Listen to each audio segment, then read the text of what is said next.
Imagina por un momento que pudieras escuchar los latidos del corazón de Dios. El Evangelio de Juan es exactamente eso, el pulso divino del amor eterno resonando a través de cada página. Este no es simplemente otro relato de la vida de Jesús, es la revelación más profunda de quién es realmente el Hijo de Dios. Juan, el discípulo que Jesús amaba, nos invita a un viaje extraordinario donde cada milagro es una ventana al cielo y cada enseñanza transforma vidas para siempre. Mientras otros evangelios nos muestran los hechos, Juan nos revela el misterio. Dios mismo caminó entre nosotros, no como conquistador, sino como amor encarnado. Desde el primer versículo que declara la eternidad del Verbo, hasta la resurrección que vence la muerte. Este libro profetiza una verdad revolucionaria.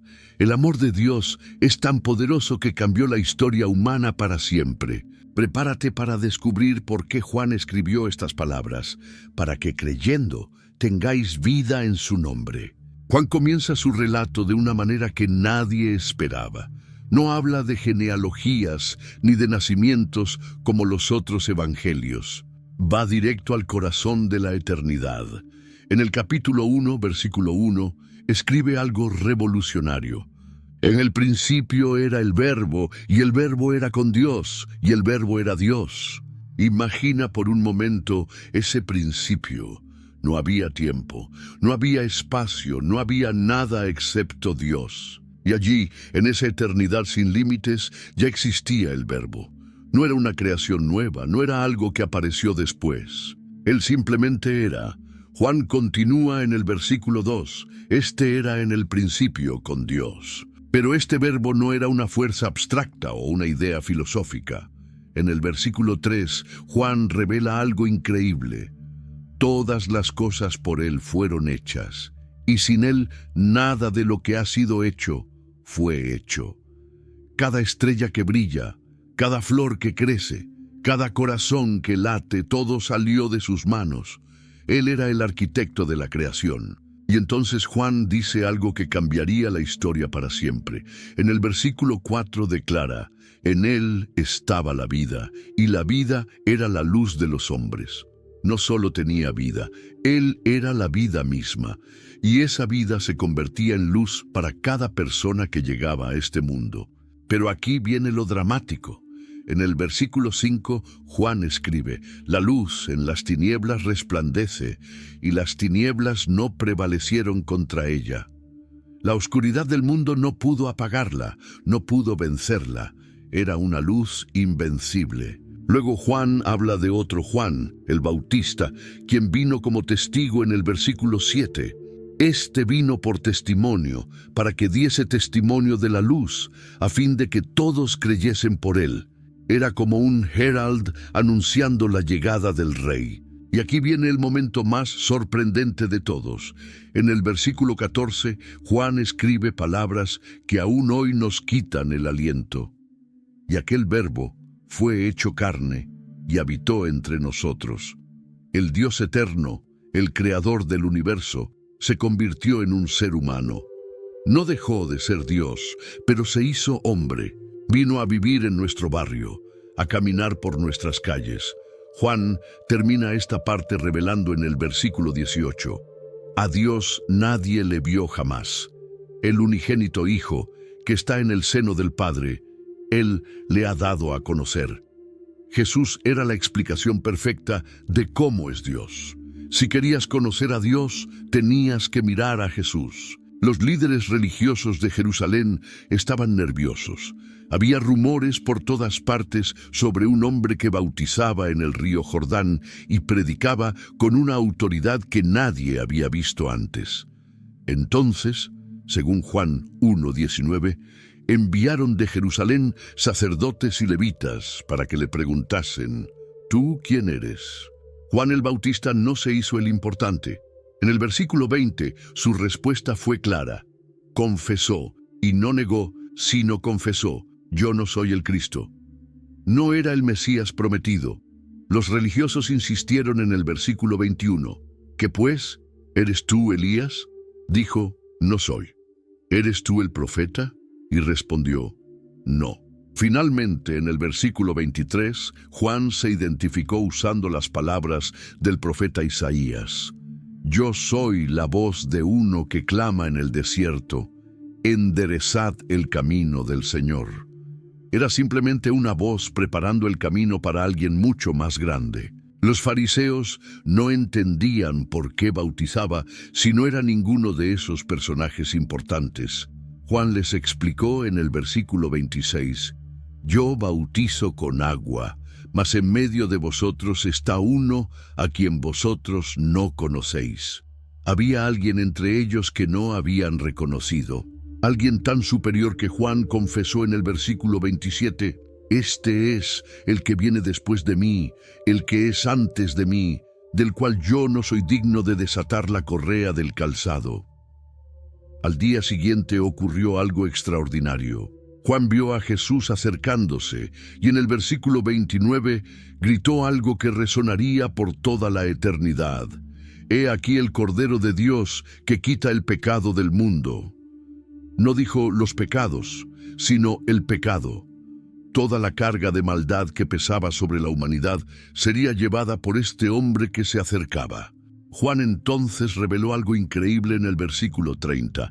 Este es aquel de quien yo dije, después de mí viene un varón, el cual es antes de mí, porque era primero que yo.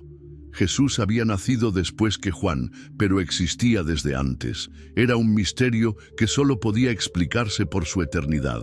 Luego Juan contó lo que había visto durante el bautismo de Jesús.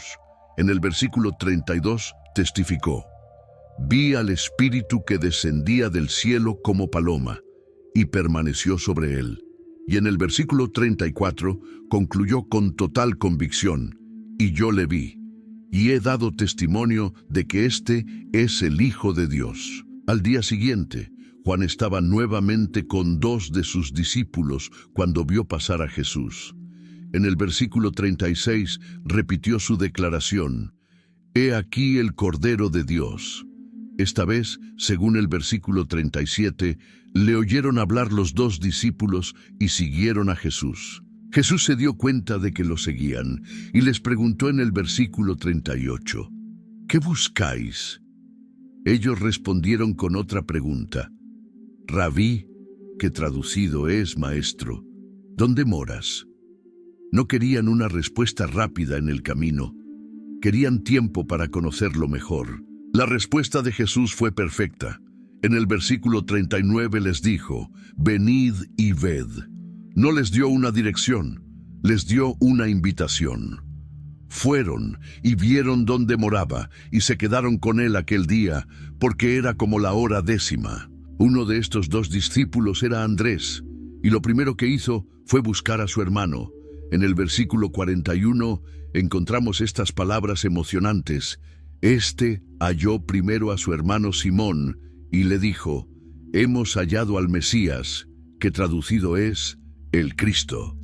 La alegría no se podía contener, tenía que compartirla. Andrés llevó a Simón ante Jesús y algo extraordinario ocurrió en el versículo 42. Y mirándole Jesús dijo, tú eres Simón, hijo de Jonás, tú serás llamado Cefas, que quiere decir Pedro. Jesús no solo conocía su presente, sino que veía su futuro. Veía lo que este hombre impulsivo se convertiría. Al día siguiente, Jesús decidió ir a Galilea. En el versículo 43, halló a Felipe y le dijo, sígueme. No hubo una gran explicación, solo una invitación directa que cambiaría la vida de Felipe para siempre. Felipe, como Andrés, no pudo guardar la noticia para sí mismo. En el versículo 45 encontró a Natanael y le anunció, hemos hallado a aquel de quien escribió Moisés en la ley, así como los profetas, a Jesús, el hijo de José, de Nazaret. Pero Natanael era escéptico. En el versículo 46 preguntó, ¿de Nazaret puede salir algo de bueno? Era una ciudad pequeña y sin importancia. Felipe no discutió, simplemente repitió la invitación de Jesús. Ven y ve. Cuando Jesús vio venir a Natanael, dijo algo que lo dejó sin palabras. En el versículo 47 declaró: «He aquí un verdadero israelita, en quien no hay engaño». Natanael preguntó sorprendido en el versículo 48, «¿De dónde me conoces?». La respuesta de Jesús en el mismo versículo fue asombrosa. «Antes que Felipe te llamara, cuando estabas debajo de la higuera, te vi». Jesús lo había visto cuando nadie más estaba allí. Lo conocía antes de conocerlo. La reacción de Natanael fue inmediata. En el versículo 49 exclamó: «Rabí, tú eres el Hijo de Dios, tú eres el Rey de Israel».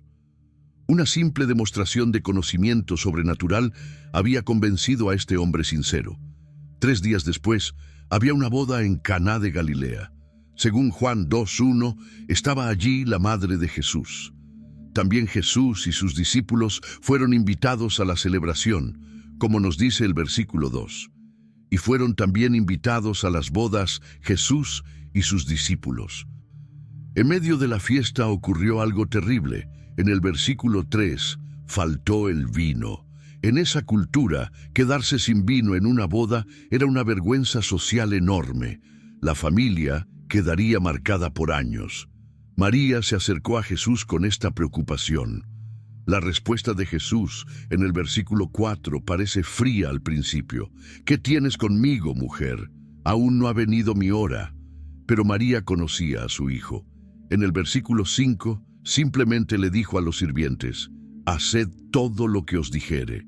Había allí 6 tinajas de piedra para las purificaciones de los judíos, como nos explica el versículo 6.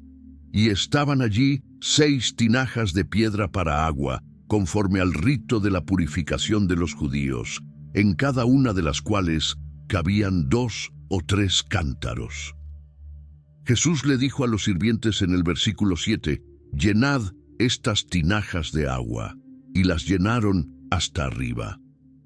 Luego, en el versículo 8, les dio una instrucción que debió parecerles extraña: «Sacad ahora y llevadlo al maestresala». Y se lo llevaron. Lo que ocurrió a continuación dejó a todos asombrados. El versículo 9 nos cuenta: «Cuando el maestresala probó el agua hecha vino, sin saber él de dónde era, aunque lo sabían los sirvientes que habían sacado el agua, llamó al esposo». El maestresala estaba confundido. En el versículo 10 le dijo al novio: «Todo hombre sirve primero el buen vino, y cuando ya han bebido mucho, entonces el inferior. Mas tú has reservado el buen vino hasta ahora». No sabía que había presenciado un milagro. Juan nos explica el significado de este evento en el versículo 11. Este principio de señales hizo Jesús en Caná de Galilea y manifestó su gloria, y sus discípulos creyeron en él. No era solo un acto de bondad, era una señal que revelaba quién era realmente Jesús. La Pascua de los judíos se acercaba, y según Juan 2:13, subió Jesús a Jerusalén. Lo que encontró allí lo llenó de una ira santa. En el versículo 14, «Y halló en el templo a los que vendían bueyes, ovejas y palomas, y a los cambistas allí sentados». El templo se había convertido en un mercado. Los cambistas aprovechaban a los peregrinos que venían de lejos, cobrándoles comisiones abusivas por cambiar su dinero. Los vendedores de animales hacían lo mismo con los sacrificios. La reacción de Jesús fue dramática. En el versículo 15, «Y haciendo un azote de cuerdas, echó fuera del templo a todos, y las ovejas y los bueyes, y esparció las monedas de los cambistas, y volcó las mesas». No fue violencia contra las personas, sino contra la injusticia. A los que vendían palomas les dijo en el versículo 16, «Quitad de aquí esto, y no hagáis de la casa de mi padre casa de mercado». Llamó al templo la casa de mi padre, reclamando una relación única con Dios. Los discípulos recordaron entonces las palabras del Salmo, como nos dice el versículo 17. Entonces se acordaron sus discípulos que está escrito: «El celo de tu casa me consume». entendieron que este celo venía de su amor por Dios. Los judíos estaban indignados por su autoridad. En el versículo 18 le preguntaron: ¿qué señal nos muestras ya que haces esto? Querían una credencial, una prueba de que tenía derecho a actuar así. La respuesta de Jesús en el versículo 19 fue misteriosa: destruid este templo, y en 3 días lo levantaré. Ellos pensaron que hablaba del edificio. En el versículo 20 dijeron: en 46 años fue edificado este templo, y tú en 3 días lo levantarás. Pero Juan nos explica el verdadero significado en el versículo 21. Mas él hablaba del templo de su cuerpo. Era una profecía sobre su muerte y resurrección. Sus discípulos solo lo entenderían después, como nos dice el versículo 22. Por tanto, cuando resucitó de entre los muertos, sus discípulos se acordaron que había dicho esto, y creyeron la Escritura y la palabra que Jesús había dicho. Era de noche cuando un hombre importante se acercó a Jesús. Juan 3:1 nos presenta: había un hombre de los fariseos que se llamaba Nicodemo, un principal entre los judíos. Era un líder religioso respetado, pero tenía preguntas que solo podía hacer en secreto. En el versículo 2, Nicodemo comenzó con un reconocimiento. Este vino a Jesús de noche y le dijo: Rabí, sabemos que has venido de Dios como maestro, porque nadie puede hacer estas señales que tú haces si no está Dios con él. Jesús no perdió tiempo con elogios. En el versículo 3 fue directo al corazón del asunto. Respondió Jesús y le dijo: de cierto te digo, que el que no naciere de nuevo no puede ver el reino de Dios. Nicodemo estaba confundido. En el versículo 4 preguntó: ¿cómo puede un hombre nacer siendo viejo? ¿Puede acaso entrar por segunda vez en el vientre de su madre y nacer? Pensaba en términos físicos. Jesús le explicó en el versículo 5. Respondió Jesús: de cierto te digo, que el que no naciere de agua y del Espíritu no puede entrar en el reino de Dios. Era un nacimiento espiritual, no físico. Para aclararlo más, en el versículo 6 añadió: lo que es nacido de la carne, carne es, y lo que es nacido del Espíritu, Espíritu es. Había 2 tipos de vida, la física que ya tenía y la espiritual que necesitaba. Jesús usó una ilustración perfecta en el versículo 8. El viento sopla de donde quiere y oyes su sonido, mas ni sabes de dónde viene ni a dónde va. Así es todo aquel que es nacido del Espíritu. El viento es invisible pero real, igual que el nuevo nacimiento. Nicodemo siguió sin entender. En el versículo 9 preguntó: ¿cómo puede hacerse esto? Era un maestro de Israel, pero se encontró con algo completamente nuevo. Jesús se sorprendió de su ignorancia en el versículo 10. Respondió Jesús y le dijo: ¿eres tú maestro de Israel y no sabes esto? Como líder religioso, debería haber entendido estas verdades espirituales. Entonces Jesús reveló el corazón del Evangelio. En los versículos 14 y 15 dijo: y como Moisés levantó la serpiente en el desierto, así es necesario que el Hijo del Hombre sea levantado, para que todo aquel que en él cree no se pierda, mas tenga vida eterna. Y aquí vienen las palabras más conocidas de toda la Biblia. En el versículo 16, Jesús declaró: porque de tal manera amó Dios al mundo, que ha dado a su Hijo unigénito, para que todo aquel que en él cree no se pierda, mas tenga vida eterna. El amor de Dios era la razón detrás de todo. Jesús decidió ir a Galilea, y según Juan 4:4, le era necesario pasar por Samaria. Los judíos normalmente evitaban Samaria, pero Jesús tenía una cita divina allí. Era cerca del mediodía cuando llegó a un pozo cerca de la ciudad de Sicar. En el versículo 6, Juan nos dice: y estaba allí el pozo de Jacob. Entonces Jesús, cansado del camino, se sentó así junto al pozo. Era como la hora sexta. Sus discípulos habían ido a la ciudad a comprar comida. En ese momento, según el versículo 7, vino una mujer de Samaria a sacar agua, y Jesús le dijo, «Dame de beber». Era una petición simple, pero revolucionaria. La mujer se sorprendió. En el versículo 9 respondió, la mujer samaritana le dijo, «¿Cómo tú, siendo judío, me pides a mí de beber, que soy mujer samaritana?» Porque judíos y samaritanos no se tratan entre sí. Jesús la intrigó con su respuesta en el versículo 10. Respondió Jesús y le dijo, «Si conocieras el don de Dios, ¿y quién es el que te dice, dame de beber? Tú le pedirías, y él te daría agua viva».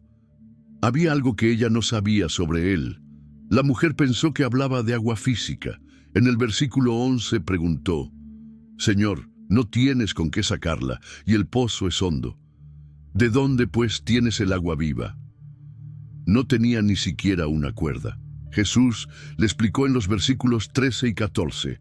Respondió Jesús y le dijo, «Cualquiera que bebiere de esta agua volverá a tener sed, mas el que bebiere del agua que yo le daré no tendrá sed jamás, sino que el agua que yo le daré será en él una fuente de agua que salte para vida eterna». Eso sonaba demasiado bueno para ser verdad. En el versículo 15, la mujer le dijo, «Señor, dame esa agua, para que no tenga yo sed, ni venga aquí a sacarla». Seguía pensando en términos físicos. Entonces Jesús cambió de tema abruptamente. En el versículo 16 le dijo, «Ve, llama a tu marido y ven acá». Era una petición extraña, pero tenía un propósito. La respuesta de la mujer en el versículo 17 fue técnicamente correcta. Respondió la mujer y dijo, «No tengo marido». Pero Jesús conocía toda la historia. En el versículo 18, Jesús reveló su conocimiento sobrenatural. «Bien has dicho, no tengo marido, porque 5 maridos has tenido, y el que ahora tienes no es tu marido. Esto has dicho con verdad». Conocía su pasado completamente. La mujer se dio cuenta de que hablaba con alguien especial. En el versículo 19 le dijo la mujer, «Señor, me parece que tú eres profeta». La conversación tomó un rumbo espiritual. Ella entonces planteó un debate religioso en el versículo 20. «Nuestros padres adoraron en este monte, y vosotros decís que en Jerusalén es el lugar donde se debe adorar». Era la controversia entre judíos y samaritanos. Jesús respondió con una verdad profunda en los versículos 23 y 24.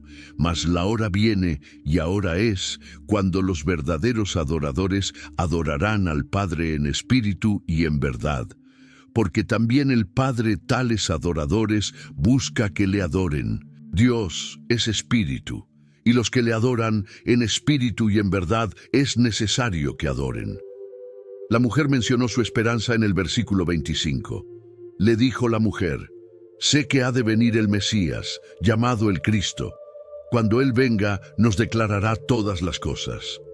Esperaba al Salvador prometido. Entonces Jesús hizo la revelación más clara de su identidad hasta ese momento.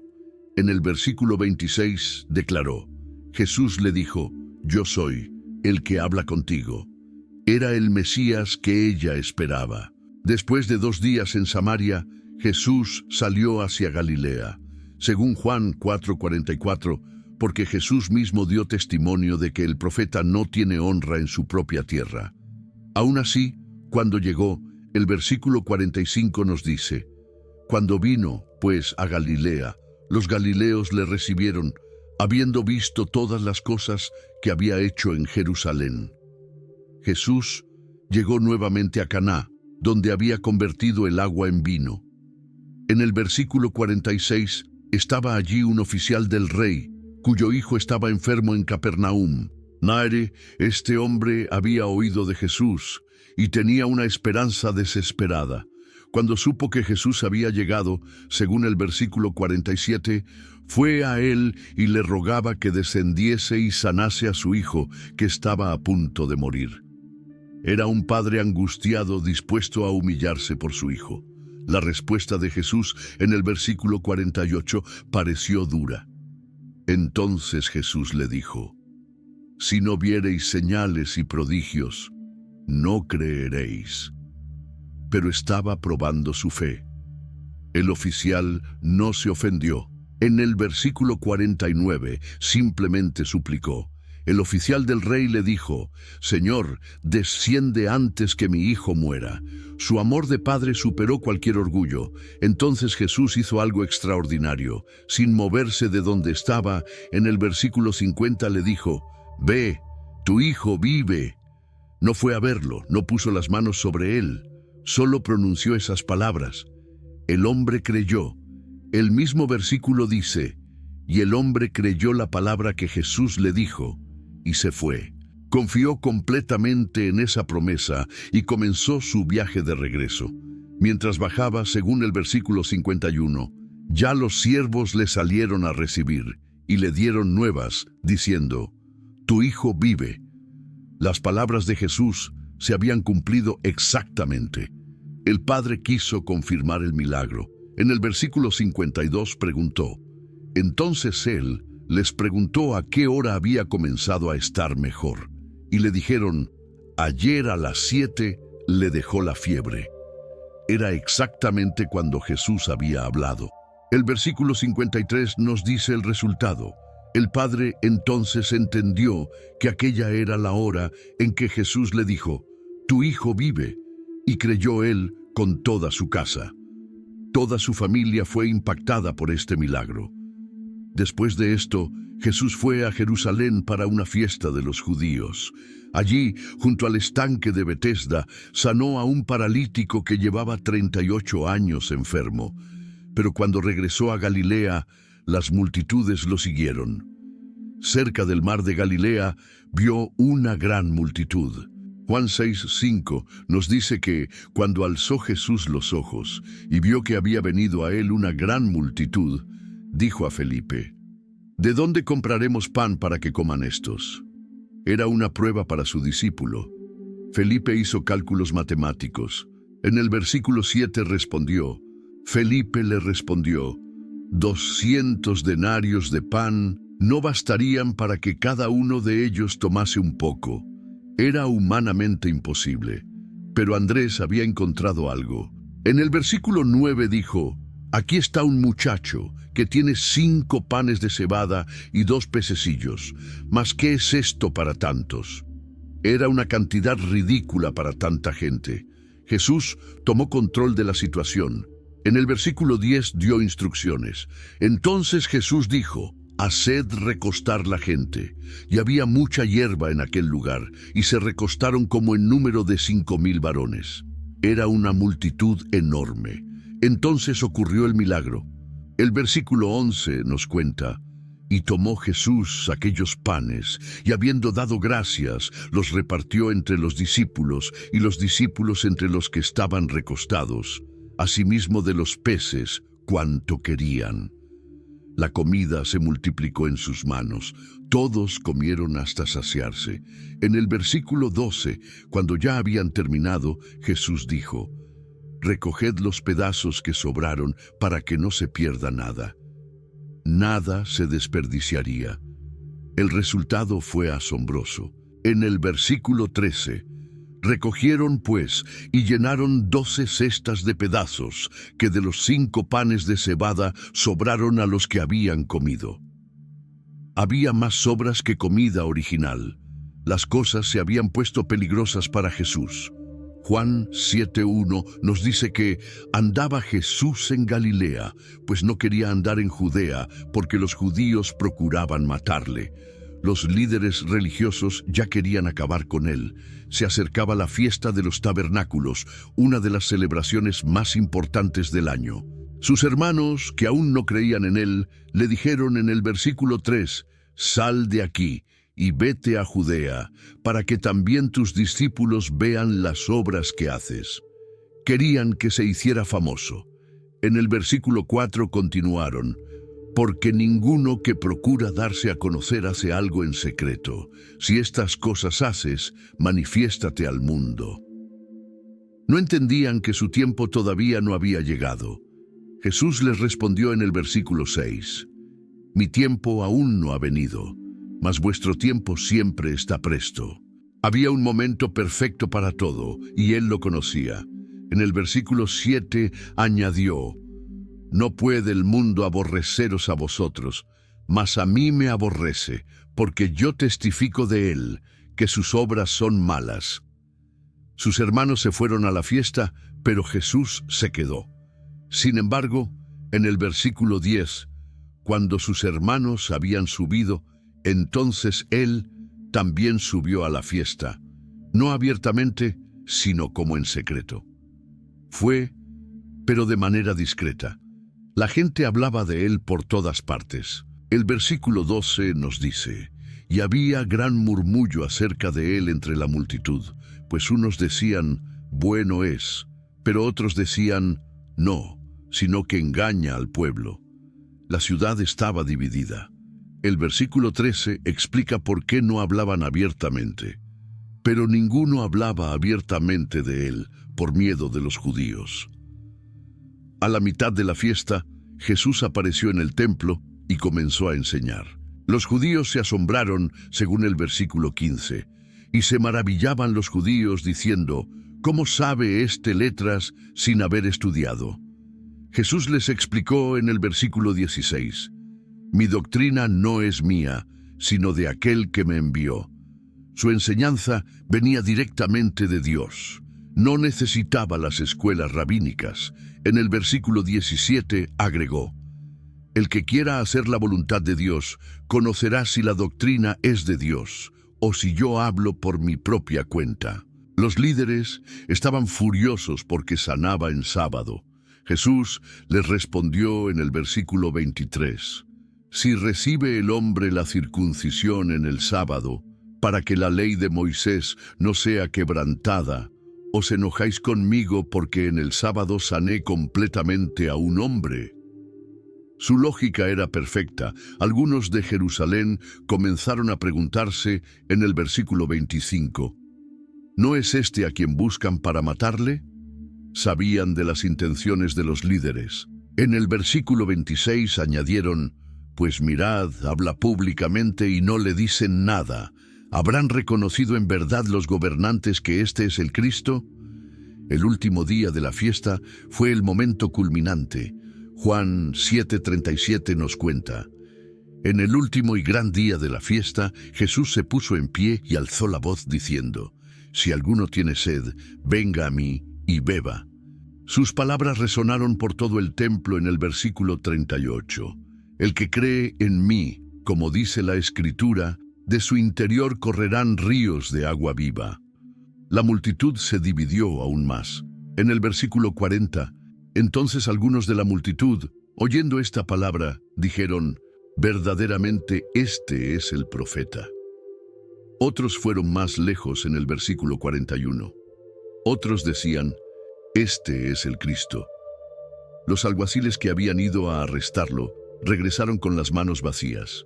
Cuando los principales sacerdotes les preguntaron por qué no lo trajeron, respondieron en el versículo 46: jamás hombre alguno ha hablado como este hombre. Jesús se dirigió al monte de los Olivos para pasar la noche. Pero muy temprano, según Juan 8:2, por la mañana volvió al templo y todo el pueblo vino a él, y sentado él les enseñaba. Era su rutina diaria. De repente su enseñanza fue interrumpida. En el versículo 3, entonces los escribas y los fariseos le trajeron una mujer sorprendida en adulterio y poniéndola en medio. Era una trampa cuidadosamente planeada. Le dijeron en el versículo 4, Maestro, esta mujer ha sido sorprendida en el acto mismo de adulterio.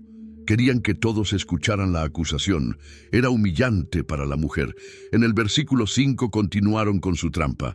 Y en la ley nos mandó Moisés apedrear a tales mujeres. Tú pues, ¿qué dices? Juan explica en el versículo 6, mas esto decían tentándole para poder acusarle. Era una emboscada perfecta, o eso pensaban ellos. Pero Jesús hizo algo inesperado. En el mismo versículo, pero Jesús, inclinado hacia el suelo, escribía en tierra con el dedo. No respondió inmediatamente. Siguieron presionándolo para que respondiera.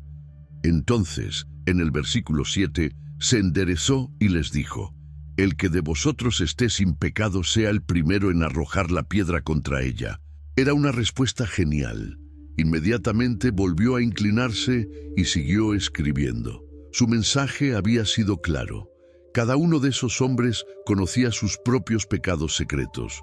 Lo que pasó después fue extraordinario. El versículo 9 nos cuenta, pero ellos, al oír esto, acusados por su conciencia, salían uno a uno, comenzando desde los más viejos hasta los postreros, y quedó solo Jesús y la mujer que estaba en medio.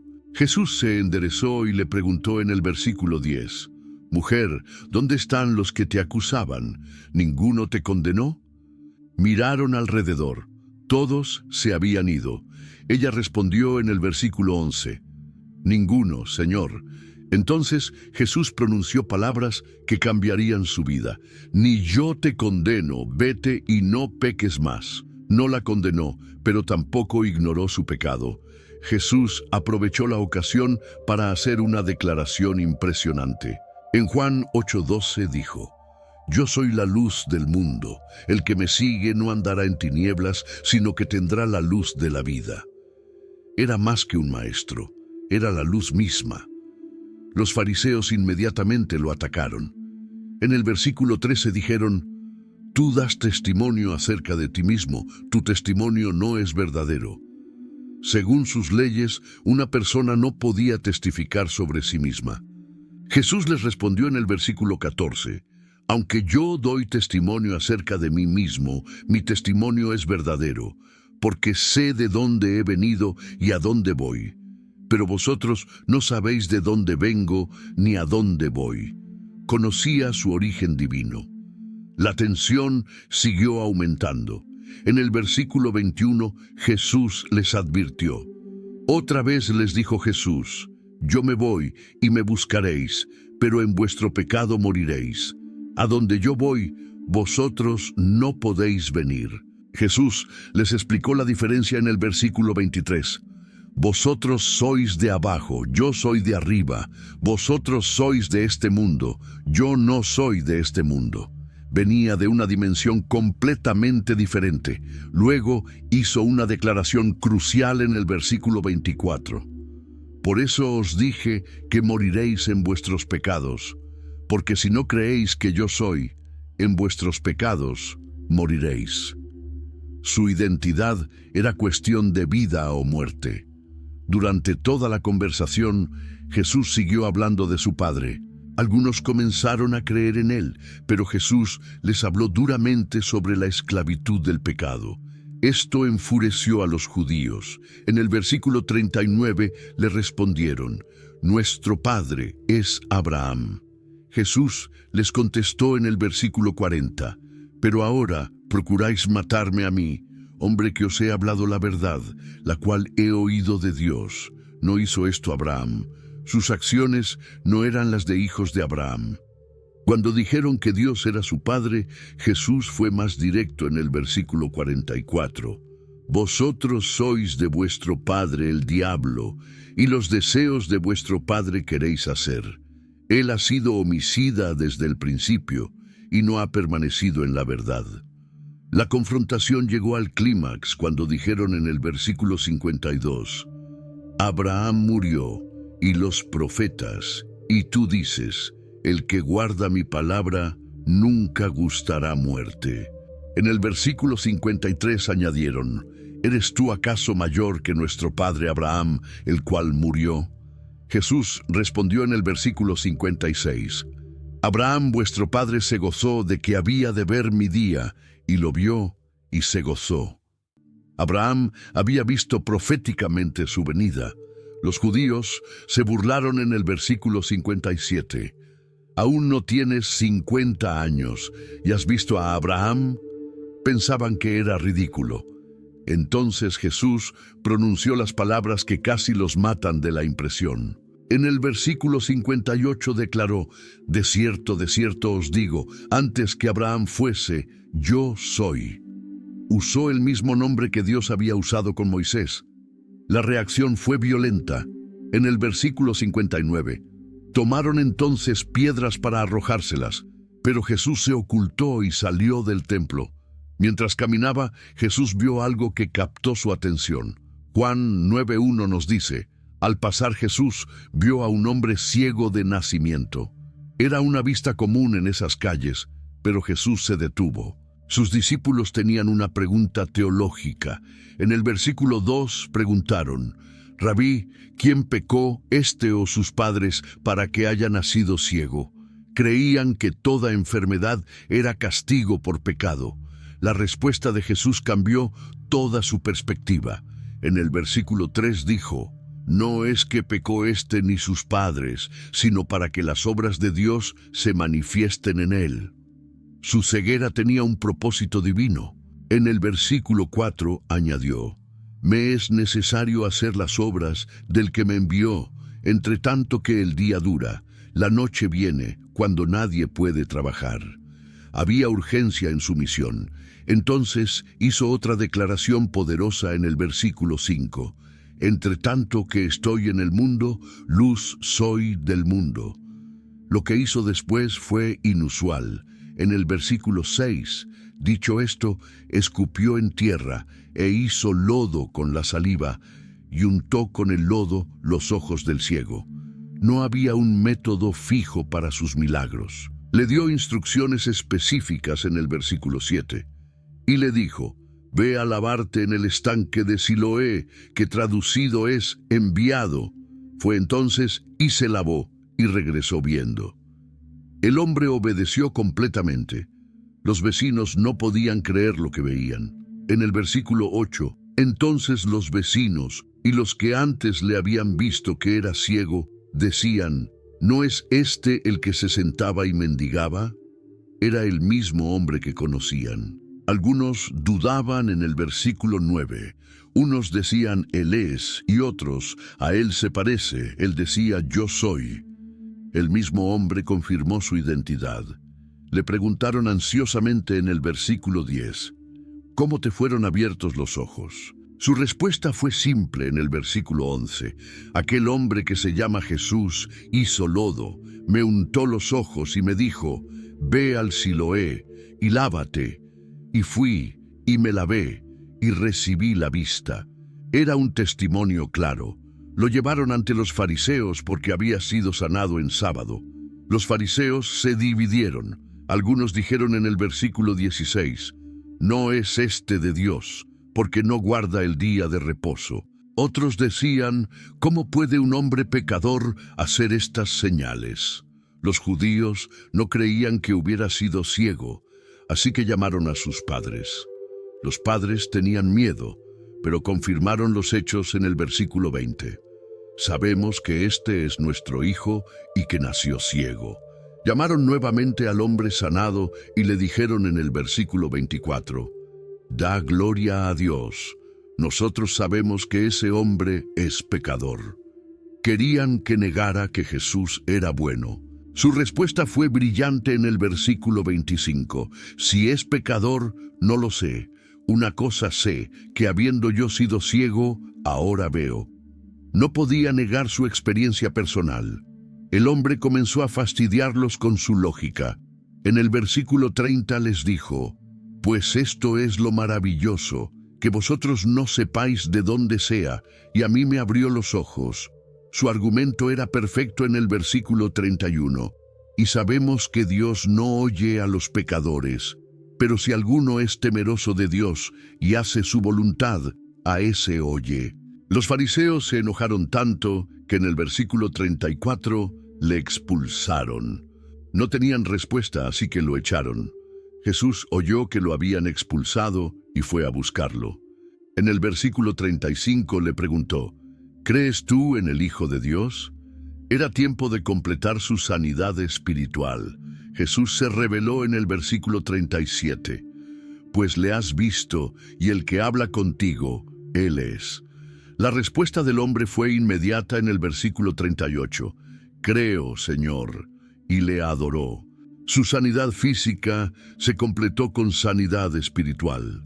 Después del incidente con el ciego, Jesús comenzó a enseñar usando una imagen que todos entendían.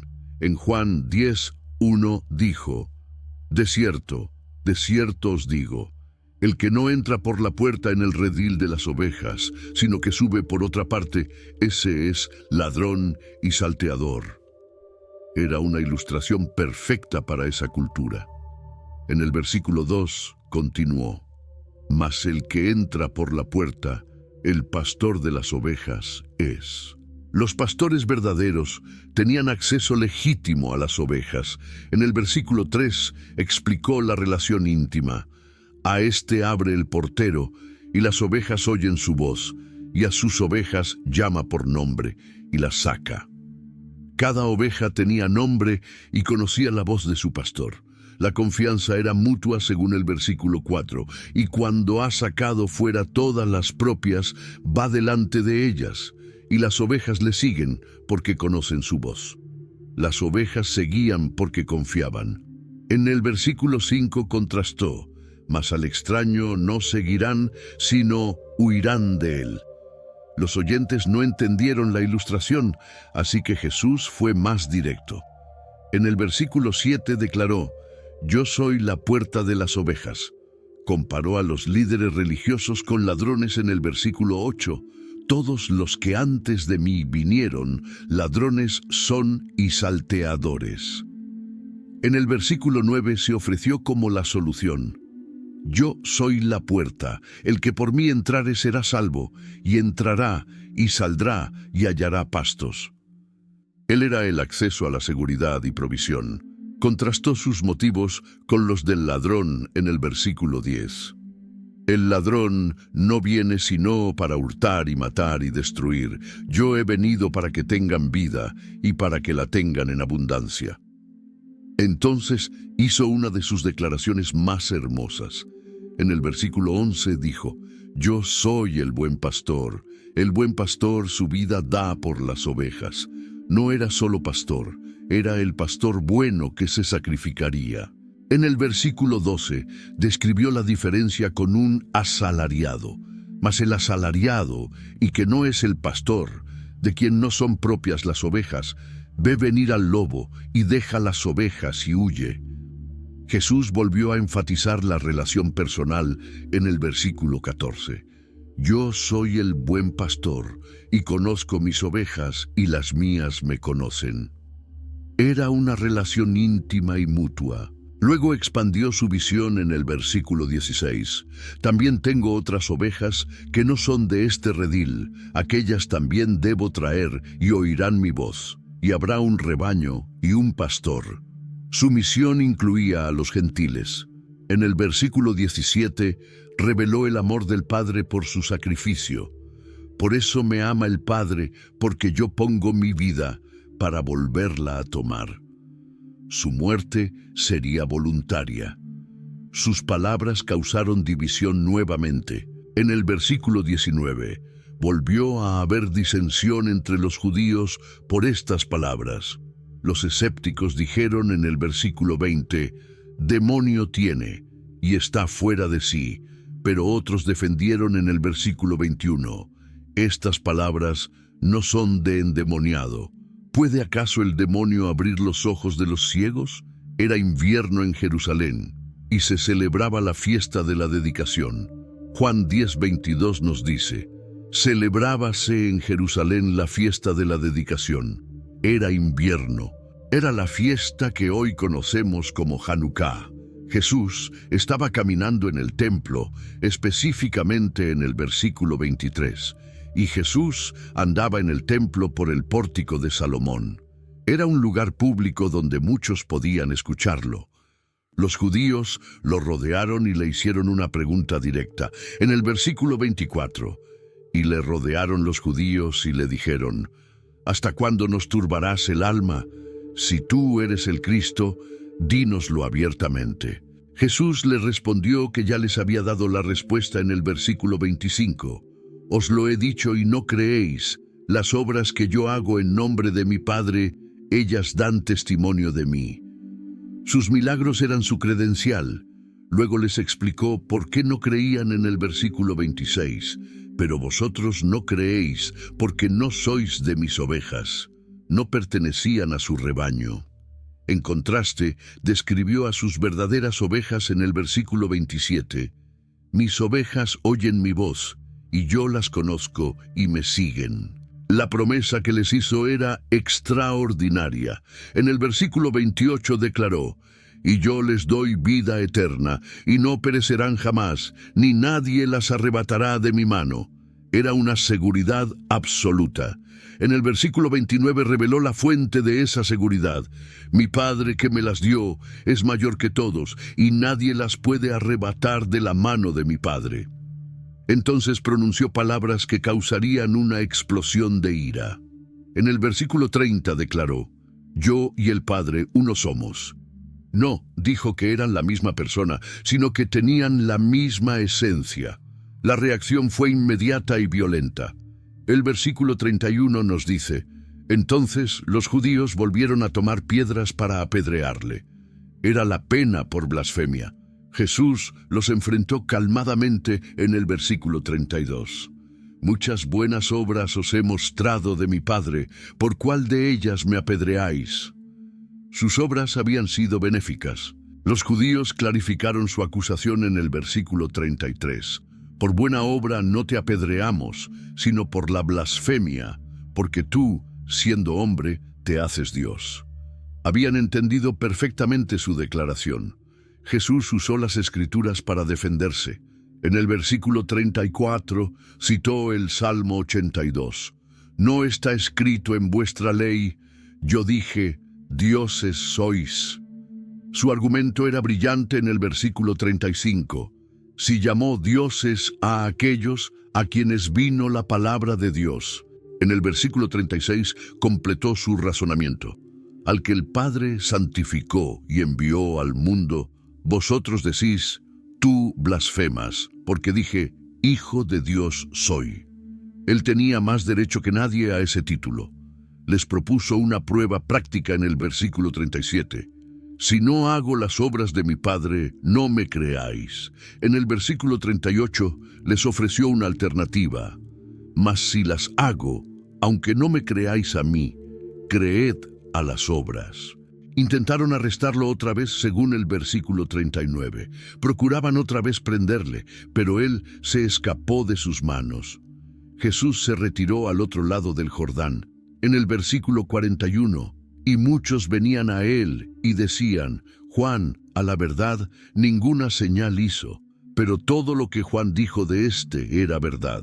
El resultado fue positivo según el versículo 42, y muchos creyeron en él allí. Había un hombre enfermo en Betania llamado Lázaro. Juan 11:1 nos presenta, estaba entonces enfermo uno llamado Lázaro, de Betania, la aldea de María y de Marta su hermana. Era una familia que Jesús amaba especialmente. Las hermanas enviaron un mensaje urgente a Jesús. En el versículo 3 le dijeron, enviaron pues las hermanas para decir a Jesús, Señor, he aquí el que amas está enfermo. No le pidieron que viniera, solo le informaron. La respuesta de Jesús fue extraña. En el versículo 4 dijo, esta enfermedad no es para muerte, sino para la gloria de Dios, para que el Hijo de Dios sea glorificado por ella. Tenía un plan mayor, pero su reacción fue sorprendente. El versículo 6 nos dice, cuando oyó pues que estaba enfermo, se quedó 2 días más en el lugar donde estaba. No corrió inmediatamente a ayudar. Después de 2 días, en el versículo 7, les dijo a sus discípulos, vamos a Judea otra vez. Los discípulos estaban alarmados. En el versículo 8 le recordaron, Rabí, ahora procuraban los judíos apedrearte, ¿y otra vez vas allá? Luego les dijo directamente lo que había pasado en el versículo 11. Nuestro amigo Lázaro duerme, mas voy para despertarle. Los discípulos no entendieron en el versículo 12, Señor, si duerme, sanará. Jesús tuvo que ser directo en el versículo 14, Lázaro ha muerto. En el versículo 15 reveló su propósito. Y me alegro por vosotros de no haber estado allí para que creáis. Cuando llegaron, Lázaro ya llevaba 4 días en la tumba. Marta salió a encontrar a Jesús cuando supo que venía. En el versículo 21 le expresó, Señor, si hubieses estado aquí, mi hermano no habría muerto. Pero agregó esperanzadamente en el versículo 22, mas también sé ahora que todo lo que pidas a Dios, Dios te lo dará. Jesús le hizo una promesa en el versículo 23, tu hermano resucitará. Entonces Jesús hizo una de sus declaraciones más extraordinarias. En el versículo 25 dijo, yo soy la resurrección y la vida, el que cree en mí, aunque esté muerto, vivirá. No solo tenía poder sobre la muerte, Él era la vida misma. María llegó y le dijo exactamente lo mismo que su hermana en el versículo 32. Señor, si hubieses estado aquí, no habría muerto mi hermano. La reacción de Jesús fue profundamente emocional. El versículo 33 nos dice que se estremeció en espíritu y se conmovió. Y aquí tenemos el versículo más corto de la Biblia, pero uno de los más poderosos. Juan 11:35 simplemente dice, Jesús lloró. El Hijo de Dios derramó lágrimas humanas. Jesús llegó al sepulcro aún conmovido. Su instrucción fue simple en el versículo 39. Quitad la piedra. Pero Marta se preocupó. Señor, hiede ya, porque es de 4 días. Jesús le recordó en el versículo 40, no te he dicho que si crees, verás la gloria de Dios. Quitaron la piedra, y Jesús oró en voz alta. En el versículo 41, Padre, gracias te doy por haberme oído.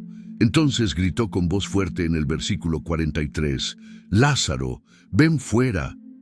Era una orden que traspasaba la muerte misma.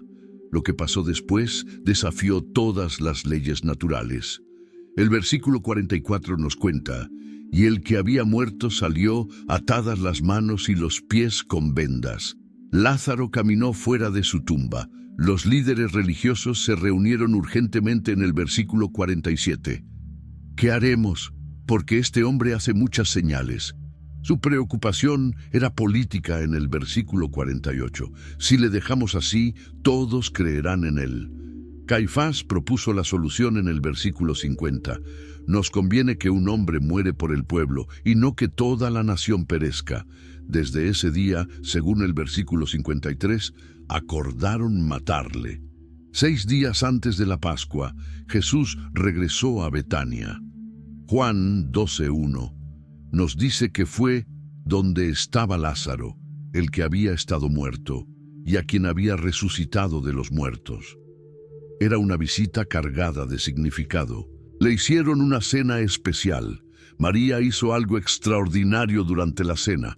En el versículo 3, entonces María tomó una libra de perfume de nardo puro, de mucho precio, y ungió los pies de Jesús, y los enjugó con sus cabellos. Era un acto de amor extravagante. Judas Iscariote se indignó por el gasto. En el versículo 5 planteó su objeción. ¿Por qué no fue este perfume vendido por 300 denarios y dado a los pobres? Juan nos revela la verdad en el versículo 6. Pero dijo esto no porque se cuidara de los pobres, sino porque era ladrón. Jesús defendió a María en el versículo 7. Déjala, para el día de mi sepultura ha guardado esto. Ella había actuado con intuición profética. Al día siguiente, Jesús se dirigió a Jerusalén para su entrada final. La reacción fue explosiva, según el versículo 13. Tomaron ramas de palmas y salieron a recibirle, y clamaron, Hosana, bendito el que viene en el nombre del Señor, el Rey de Israel. Era una recepción real. Jesús encontró un pollino y montó en él, cumpliendo la profecía. En el versículo 14, y halló Jesús un asnillo y montó sobre él, como está escrito. Era el rey prometido llegando en humildad. La multitud que había visto a Lázaro resucitar daba testimonio. En el versículo 17, y daba testimonio la gente que estaba con él cuando llamó a Lázaro del sepulcro. Los fariseos se sintieron derrotados. En el versículo 19 se dijeron, ya veis que no conseguís nada. Mirad, el mundo se va tras él. Había algunos griegos que querían ver a Jesús. Su llegada marcó un momento crucial. En el versículo 23, Jesús declaró, ha llegado la hora para que el Hijo del Hombre sea glorificado. Era la señal que esperaba. Usó la ilustración del grano de trigo en el versículo 24. De cierto os digo, que si el grano de trigo no cae en la tierra y muere, queda solo, pero si muere, lleva mucho fruto. Su muerte produciría vida abundante. Jesús sintió la angustia de lo que se acercaba. En el versículo 27 confesó, ahora está turbada mi alma, ¿y qué diré? Padre, sálvame de esta hora, mas para esto he llegado a esta hora. Oró al Padre en el versículo 28. Padre, glorifica tu nombre. Entonces vino una voz del cielo. Lo he glorificado y lo glorificaré otra vez. Dios respondió audiblemente. En el versículo 32 reveló el poder de su muerte. Y yo, si fuere levantado de la tierra, a todos atraeré a mí mismo. Su crucifixión se convertiría en imán universal. Jesús les advirtió que su tiempo se acababa. En el versículo 35 dijo, aún por un poco está la luz con vosotros. Andad entre tanto que tenéis luz, para que no os sorprendan las tinieblas. Era su última oportunidad. Juan reflexiona sobre la incredulidad en el versículo 37. Pero a pesar de que había hecho tantas señales delante de ellos, no creían en él. Era el cumplimiento de la profecía de Isaías. Sin embargo, algunos líderes sí creían según el versículo 42. Con todo eso, aún de los gobernantes, muchos creyeron en él. Pero a causa de los fariseos no lo confesaban, para no ser expulsados de la sinagoga. Jesús clamó y dijo en el versículo 44, el que cree en mí, no cree en mí, sino en el que me envió. En el versículo 46 declaró su misión, yo, la luz, he venido al mundo, para que todo aquel que cree en mí no permanezca en tinieblas. Terminó explicando su autoridad en los versículos 49 y 50. Porque yo no he hablado por mi propia cuenta. El Padre que me envió, Él me dio mandamiento de lo que he de decir, y sé que su mandamiento es vida eterna. Era la víspera de la Pascua, y Jesús sabía que había llegado el momento más importante de su vida. Juan 13:1 nos dice, antes de la fiesta de la Pascua, sabiendo Jesús que su hora había llegado para que pasase de este mundo al Padre, como había amado a los suyos que estaban en el mundo, los amó hasta el fin. Su amor no tendría límites. El diablo ya había puesto en el corazón de Judas Iscariote la idea de entregar a Jesús. Pero en medio de esta oscuridad, algo hermoso estaba por suceder. El versículo 3 nos cuenta que Jesús, sabiendo que el Padre le había dado todas las cosas en las manos y que había salido de Dios y a Dios iba, decidió hacer algo que nadie esperaba.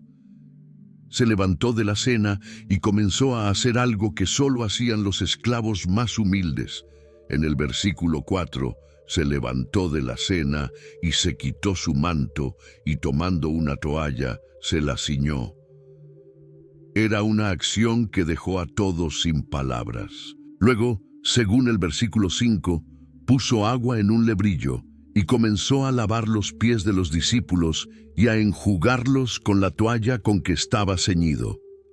El Maestro del Universo estaba lavando los pies sucios de sus estudiantes. Cuando llegó a Pedro, éste no pudo soportarlo. En el versículo 6 protestó: «Señor, ¿tú me lavas los pies?». Su orgullo no podía aceptar que su maestro se humillara tanto. Jesús le respondió con paciencia en el versículo 7: «Lo que yo hago, tú no lo comprendes ahora, mas lo entenderás después».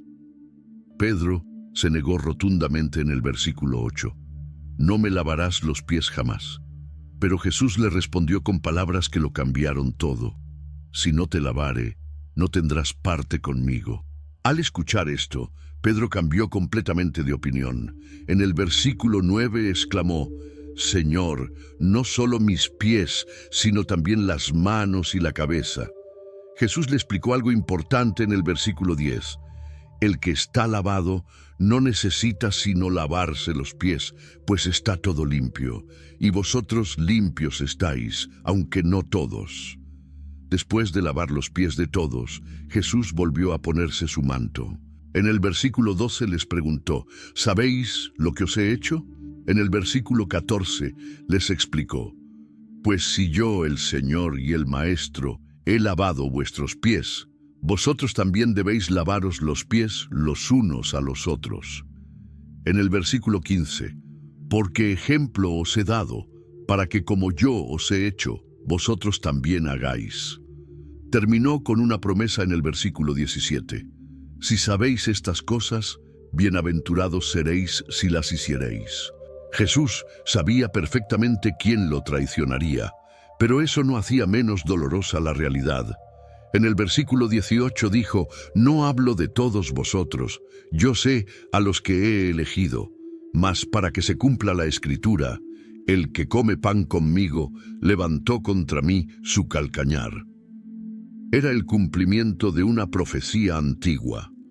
En el versículo 19 explicó: desde ahora os lo digo antes que suceda, para que cuando suceda, creáis que yo soy. Cuando vieran que todo pasaba exactamente como él había dicho, sabrían que realmente era el Mesías prometido. Pero entonces el ambiente cambió completamente.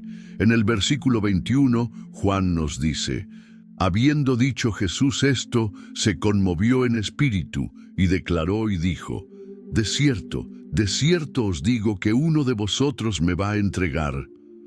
Su voz debe haber temblado de dolor al pronunciar estas palabras. La reacción de los discípulos fue inmediata. El versículo 22 nos cuenta: entonces los discípulos se miraban unos a otros, dudando de quién hablaba. No podían creer lo que acababan de escuchar. Juan estaba sentado muy cerca de Jesús, como nos dice el versículo 23. Y uno de sus discípulos, al cual Jesús amaba, estaba recostado al lado de Jesús. Pedro no podía quedarse con la duda. Le hizo señas a Juan para que preguntara directamente. Juan se inclinó hacia Jesús y le preguntó en voz baja. El versículo 25 dice: él entonces, recostándose sobre el pecho de Jesús, le dijo: Señor, ¿quién es? La respuesta de Jesús fue sutil, pero clara para Juan. En el versículo 26 le dijo: a quien yo diere el pan mojado, aquel es. Y mojando el pan, lo dio a Judas Iscariote, hijo de Simón. Era una forma discreta de identificar al traidor. Lo que pasó después fue dramático. En el versículo 27, y tras el bocado, Satanás entró en él. Entonces Jesús le dijo: lo que vas a hacer, hazlo más pronto. Ya no había vuelta atrás. Los otros discípulos no entendieron lo que estaba pasando. El versículo 28 nos dice: pero ninguno de los que estaban a la mesa entendió con qué intención le dijo esto. Judas tomó el pan y salió inmediatamente. El versículo 30 termina esta escena dramática. Habiendo pues recibido el bocado, luego salió, y era ya de noche. La oscuridad física coincidía con la oscuridad espiritual que lo envolvía. Una vez que Judas se fue, el ambiente cambió. Jesús habló con una solemnidad nueva. En el versículo 31 declaró: entonces, cuando hubo salido, dijo Jesús: ahora es glorificado el Hijo del Hombre, y Dios es glorificado en él. La traición había puesto en marcha los eventos que llevarían a su gloria. En el versículo 32 continuó: si Dios es glorificado en él, Dios también le glorificará en sí mismo, y enseguida le glorificará. Su glorificación era un proceso que ya había comenzado y que el Padre completaría. Pero luego les dio noticias difíciles de escuchar. En el versículo 33 les dijo: hijitos, aún estaré con vosotros un poco.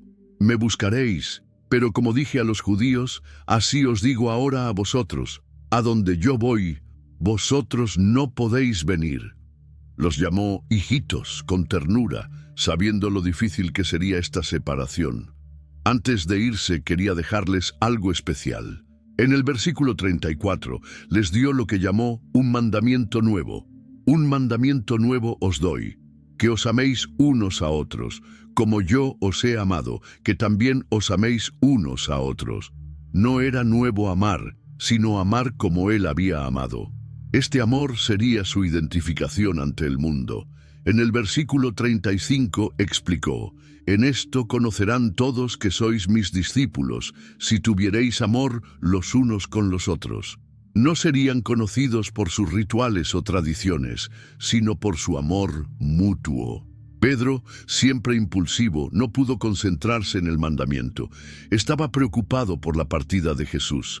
En el versículo 36 preguntó: Señor, ¿a dónde vas? Jesús le respondió: a donde yo voy, no me puedes seguir ahora, mas me seguirás después. Pero Pedro insistió con su característica determinación. En el versículo 37 declaró: Señor, ¿por qué no te puedo seguir ahora? Mi vida pondré por ti. Su sinceridad era genuina, pero no conocía la debilidad de su propia carne. La respuesta de Jesús debe haber sido como un balde de agua fría. En el versículo 38 le dijo: ¿tu vida pondrás por mí? De cierto te digo, no cantará el gallo sin que me hayas negado 3 veces. Pedro, que se creía el más valiente, sería quien lo negaría. Viendo la turbación en los rostros de sus discípulos, Jesús comenzó a consolarlos. En Juan 14:1 les dijo: no se turbe vuestro corazón, creéis en Dios, creed también en mí. La fe sería su ancla en la tormenta que se acercaba. Les habló de un lugar maravilloso que les esperaba. En el versículo 2 les prometió: en la casa de mi Padre muchas moradas hay. Si así no fuera, yo os lo hubiera dicho. Voy pues a preparar lugar para vosotros. Su partida tenía un propósito hermoso, y no se quedaría allá para siempre. En el versículo 3 les aseguró: y si me fuere y os preparare lugar, vendré otra vez, y os tomaré a mí mismo, para que donde yo estoy, vosotros también estéis. Tomás, siempre práctico, expresó la confusión de todos. En el versículo 5 confesó: Señor, no sabemos a dónde vas. ¿Cómo pues podemos saber el camino? La respuesta de Jesús se convirtió en una de sus declaraciones más famosas. En el versículo 6 dijo: yo soy el camino, y la verdad, y la vida. Nadie viene al Padre, sino por mí. No era un camino entre mucos, sino el único camino al Padre. Felipe no entendió. En el versículo 8 pidió: Señor, muéstranos el Padre, y nos basta. Jesús le respondió con sorpresa en el versículo 9: tanto tiempo hace que estoy con vosotros, y no me has conocido, Felipe. El que me ha visto a mí, ha visto al Padre. Luego les hizo una promesa asombrosa. En el versículo 12 declaró: el que en mí cree, las obras que yo hago, él las hará también, y aún mayores hará, porque yo voy al Padre. Entonces les prometió algo maravilloso. En el versículo 16 dijo: y yo rogaré al Padre, y os dará otro Consolador, para que esté con vosotros para siempre. Este Consolador sería el Espíritu de verdad. En el versículo 18 les aseguró: no os dejaré huérfanos, vendré a vosotros. La clave para experimentar su amor estaba en el versículo 21. El que tiene mis mandamientos y los guarda, ese es el que me ama. Jesús cambió a una nueva ilustración para ayudarles a entender su relación con Él. En Juan 15:1 declaró: «Yo soy la vid verdadera y mi Padre es el labrador». Era una imagen que cualquier judío entendería perfectamente. En el versículo 2 explicó el trabajo del labrador. «Todo pámpano que en mí no lleva fruto, lo quitará, y todo aquel que lleva fruto, lo limpiará para que lleve más fruto». Había un proceso de poda necesario para la productividad. Luego vino el mandato central de esta enseñanza. En el versículo 4 les dijo: «Permaneced en mí y yo en vosotros. Como el pámpano no puede llevar fruto por sí mismo, si no permanece en la vid, así tampoco vosotros, si no permanecéis en mí». En el versículo 5 repitió la ilustración con más claridad: «Yo soy la vid, vosotros los pámpanos. El que permanece en mí y yo en él, éste lleva mucho fruto, porque separados de mí nada podéis hacer». La conexión era absolutamente vital. La alternativa era terrible. En el versículo 6, «El que en mí no permanece será echado fuera como pámpano y se secará. Y los recogen y los echan en el fuego y arden». Pero para los que permanecían había promesas maravillosas. En el versículo 7, «Si permanecéis en mí y mis palabras permanecen en vosotros, pedid todo lo que queréis y os será hecho». Jesús les aseguró de su amor continuo. En el versículo 9 declaró: «Como el Padre me ha amado, así también yo os he amado. Permaneced en mi amor». Había una manera específica de permanecer en ese amor. En el versículo 10, «Si guardaréis mis mandamientos, permaneceréis en mi amor». En el versículo 13 definió el amor supremo. «Nadie tiene mayor amor que este, que uno ponga su vida por sus amigos». Los elevó de siervos a amigos. En el versículo 15, «Ya no os llamaré siervos, sino que os he llamado amigos». Pero les advirtió que el mundo los odiaría. En el versículo 18, «Si el mundo os aborrece, sabed que a mí me ha aborrecido antes que a vosotros». Jesús continuó preparándolos para lo que venía. En Juan 16:1 les explicó: «Estas cosas os he hablado para que no tengáis tropiezo». No quería que fueran tomados por sorpresa. La persecución sería tan intensa que los echarían de las sinagogas. En el versículo 2 les advirtió: «Os expulsarán de las sinagogas, y aún viene la hora cuando cualquiera que os mate pensará que rinde servicio a Dios». Pero les tenía buenas noticias. En el versículo 7 les dijo: «Os conviene que yo me vaya, porque si no me fuera, el Consolador no vendría a vosotros, mas si me fuere, os lo enviaré». Este Consolador haría una obra importante en el mundo.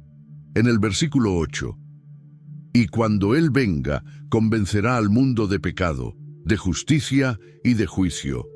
Jesús tenía mucho más que decirles, pero sabía que no podían manejarlo en ese momento. En el versículo 12, «Aún tengo muchas cosas que deciros, pero ahora no las podéis sobrellevar». Pero el Espíritu Santo completaría su educación. En el versículo 13, «Pero cuando venga el Espíritu de verdad, Él os guiará a toda la verdad, porque no hablará por su propia cuenta, sino que hablará todo lo que oyere». Luego les habló de una separación temporal. En el versículo 16 dijo algo que los confundió: «Todavía un poco, y no me veréis, y de nuevo un poco, y me veréis». Era un enigma para ellos. En el versículo 20 les explicó: de cierto os digo, que vosotros lloraréis y lamentaréis, y el mundo se alegrará. Pero aunque vosotros estéis tristes, vuestra tristeza se convertirá en gozo». Les aplicó esta ilustración en el versículo 22. «También vosotros ahora tenéis tristeza, pero os volveré a ver, y se gozará vuestro corazón, y nadie os quitará vuestro gozo».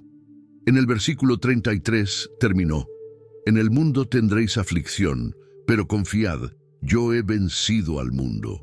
Jesús alzó los ojos al cielo y comenzó a orar. En Juan 17:1 dijo: Padre, la hora ha llegado, glorifica a tu Hijo, para que también tu Hijo te glorifique a ti. Era el momento culminante de su misión terrenal. En el versículo 2 continuó: como le has dado potestad sobre toda carne, para que dé vida eterna a todos los que le diste. En el versículo 3 definió la vida eterna. Y esta es la vida eterna, que te conozcan a ti, el único Dios verdadero, y a Jesucristo, a quien has enviado.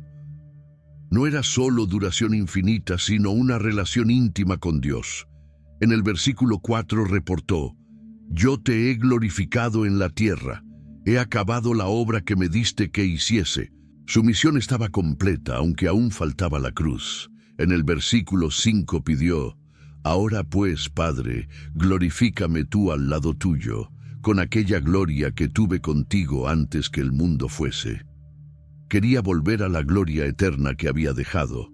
En el versículo 6 habló de sus discípulos: he manifestado tu nombre a los hombres que del mundo me diste, tuyos eran, y me los diste, y han guardado tu palabra. Había sido fiel en enseñarles quién era realmente Dios. En el versículo 7 continuó: ahora han conocido que todas las cosas que me diste proceden de ti. Los discípulos finalmente entendían su origen divino. En el versículo 8 añadió: porque las palabras que me diste les he dado, y ellos las recibieron, y han conocido verdaderamente que salí de ti, y han creído que tú me enviaste. En el versículo 9 aclaró el enfoque de su oración: yo ruego por ellos, no ruego por el mundo, sino por los que me diste, porque tuyos son. Esta era una oración específica por sus seguidores. En el versículo 10 declaró: y todo lo mío es tuyo, y lo tuyo mío, y he sido glorificado en ellos. Había una unión completa entre el Padre y el Hijo, y los discípulos reflejaban esa gloria. En el versículo 11 oró: y ya no estoy en el mundo, mas estos están en el mundo, y yo voy a ti. Padre Santo, a los que me has dado, guárdalos en tu nombre, para que sean uno, así como nosotros. Su preocupación era su protección y unidad. En el versículo 12 recordó: cuando estaba con ellos en el mundo, yo los guardaba en tu nombre. A los que me diste, yo los guardé, y ninguno de ellos se perdió, sino el hijo de perdición, para que la Escritura se cumpliese. Solo Judas se había perdido, y eso según las profecías. En el versículo 13, Jesús continuó: pero ahora voy a ti, y hablo esto en el mundo, para que tengan mi gozo cumplido en sí mismos. Quería que sus discípulos experimentaran la misma alegría que él tenía en su relación con el Padre. En el versículo 14 reconoció la realidad: yo les he dado tu palabra, y el mundo los aborreció, porque no son del mundo, como tampoco yo soy del mundo. Su mensaje los había separado del mundo, causando rechazo. En el versículo 15 pidió: no ruego que los quites del mundo, sino que los guardes del mal. No era escape lo que pedía, sino protección en medio del conflicto. En el versículo 16 repitió: no son del mundo, como tampoco yo soy del mundo. Pertenecían a otra dimensión. En el versículo 17 oró: santifícalos en tu verdad, tu palabra es verdad. La santificación vendría a través de la palabra de Dios. En el versículo 18 explicó: como tú me enviaste al mundo, así yo los he enviado al mundo. Tenían una misión similar a la suya. En el versículo 19 declaró: y por ellos yo me santifico a mí mismo, para que también ellos sean santificados en la verdad. Su santificación los beneficiaría directamente. Luego expandió su oración más allá de los presentes. En el versículo 20, mas no ruego solamente por estos, sino también por los que han de creer en mí por la palabra de ellos. Su oración incluía a todos los futuros creyentes a través de los siglos. En el versículo 21 oró por la unidad, para que todos sean uno, como tú, oh Padre, en mí y yo en ti, que también ellos sean uno en nosotros, para que el mundo crea que tú me enviaste. La unidad de los creyentes sería testimonio al mundo. En el versículo 22 añadió: la gloria que me diste, yo les he dado, para que sean uno, así como nosotros somos uno. Compartía su gloria divina con ellos. En el versículo 23 continuó: yo en ellos y tú en mí, para que sean perfectos en unidad, para que el mundo conozca que tú me enviaste, y que los has amado a ellos como también a mí me has amado.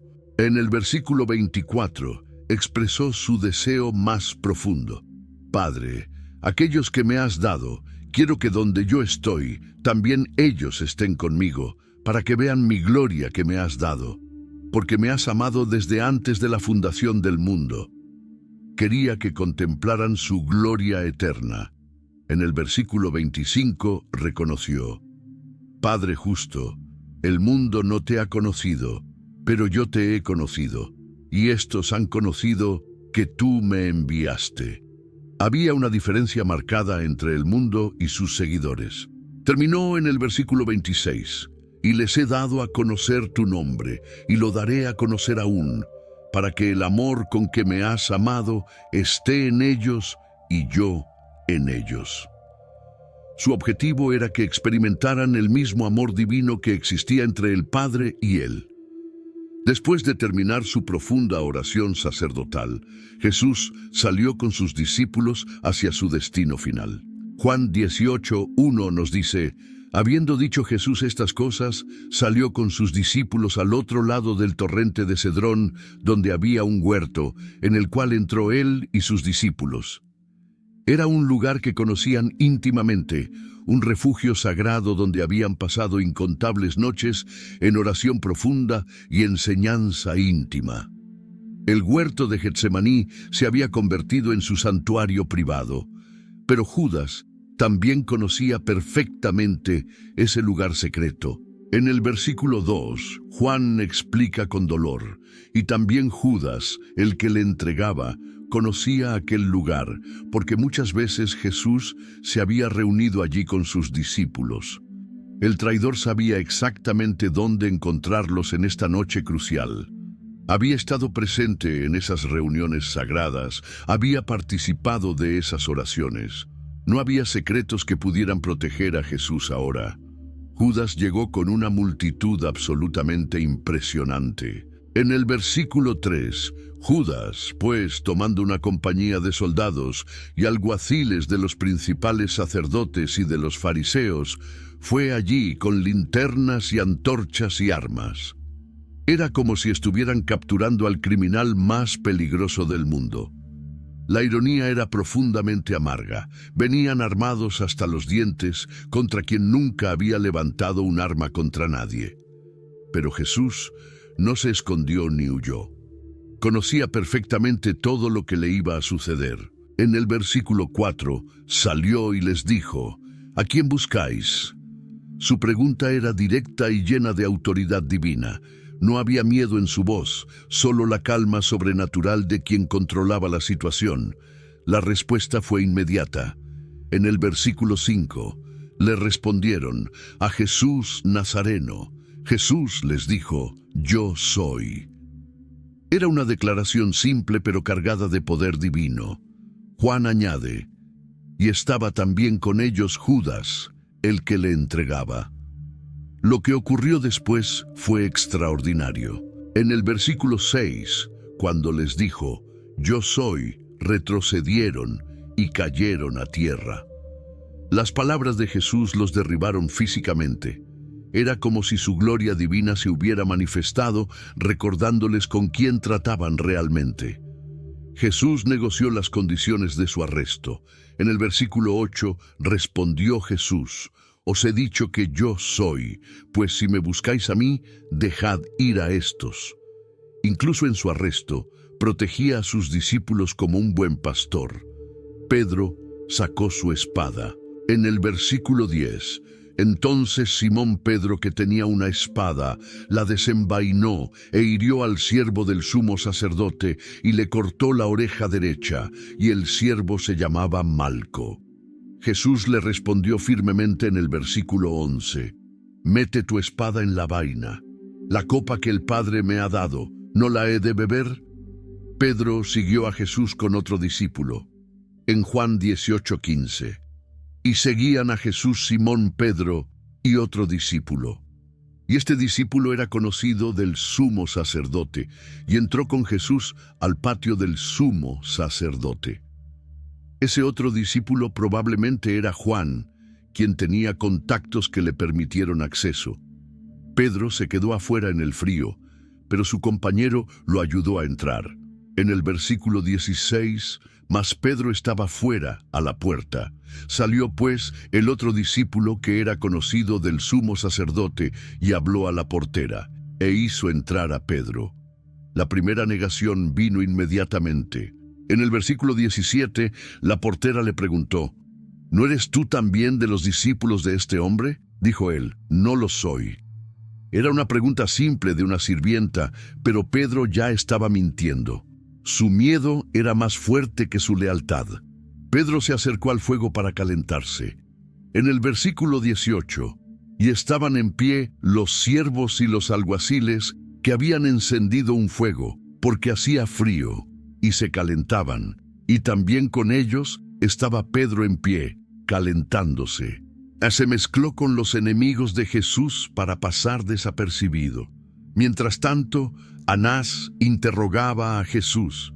En el versículo 19, y el sumo sacerdote preguntó a Jesús acerca de sus discípulos y de su doctrina. Era un interrogatorio ilegal buscando evidencia para condenarlo. Jesús respondió con transparencia. En el versículo 20, Jesús le respondió, «Yo públicamente he hablado al mundo, siempre he enseñado en la sinagoga y en el templo, donde se reúnen todos los judíos, y nada he hablado en oculto». No tenía nada que esconder. Un oficial se ofendió y le dio una bofetada. En el versículo 22, ¿así respondes al sumo sacerdote? Jesús mantuvo su dignidad respondiendo en el versículo 23, «Si he hablado mal, testifica en qué está el mal, y si bien, ¿por qué me golpeas?». La segunda negación de Pedro llegó en el versículo 25. «¿No eres tú de sus discípulos?». Él negó y dijo, «No lo soy». La tercera vino de un testigo ocular en el versículo 26. «¿No te vi yo en el huerto con él?». Pedro negó por tercera vez. En el versículo 27, negó Pedro otra vez, y enseguida cantó el gallo. El sonido debe haber partido su corazón, recordándole la profecía de Jesús. Los judíos llevaron a Jesús al pretorio romano. Juan 18:28. Llevaron a Jesús de Caifás al pretorio. Era de mañana, y ellos no entraron en el pretorio para no contaminarse, y así poder comer la Pascua. Era irónico que se preocuparan por la contaminación ceremonial mientras condenaban al inocente. Pilato salió siguiendo el protocolo legal. En el versículo 29, entonces salió Pilato a ellos y les dijo, «¿Qué acusación traéis contra este hombre?». Al menos él respetaba las formas de la justicia. Su respuesta fue evasiva. En el versículo 30, «Si este no fuera malhechor, no te lo habríamos entregado». No tenían acusación específica, solo querían que Pilato confiara en ellos. Pilato no quería involucrarse en disputas religiosas, pero los judíos revelaron su verdadera intención en el versículo 31. «A nosotros no nos está permitido dar muerte a nadie». Querían la pena de muerte que solo Roma podía autorizar. Pilato interrogó a Jesús directamente. En el versículo 33, «¿Eres tú el rey de los judíos?». Jesús respondió con una pregunta en el versículo 34. «¿Dices tú esto por ti mismo, o te lo han dicho otros de mí?». Entonces Jesús hizo una declaración crucial sobre su reino. En el versículo 36, respondió Jesús, Mi reino no es de este mundo. Si mi reino fuera de este mundo, mis siervos pelearían para que yo no fuera entregado a los judíos, pero mi reino no es de aquí. Pilato captó la palabra clave. En el versículo 37, «¿Luego eres tú rey?», respondió Jesús. «Tú dices que yo soy rey. Yo para esto he nacido, y para esto he venido al mundo, para dar testimonio a la verdad». Pilato preguntó cínicamente, «¿Qué es la verdad?», y declaró en el versículo 38, «Yo no hallo en él ningún delito». Trató de liberarlo, ofreciendo soltar a un preso pascual, pero la multitud gritó, «No a este, sino a Barrabás». Pilato lo azotó esperando satisfacer la multitud. Juan 19:1. Así que entonces tomó Pilato a Jesús y le azotó.